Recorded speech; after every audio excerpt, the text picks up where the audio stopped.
الرجال قوامون علی النساء، مدیریت خدا باید با کی باشه؟ این مدیریت نباید شکسته بشه.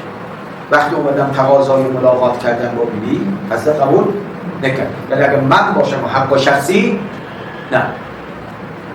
امیر مولوی فاطمه زهرا چون اگر من بخوام چی؟ نظر من این باشه که ملاقات رو کنم. چی فرمود؟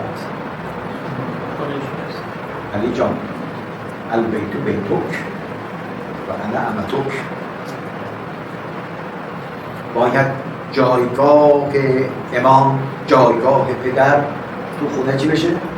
حفظ بشه. این الگوست برای زینب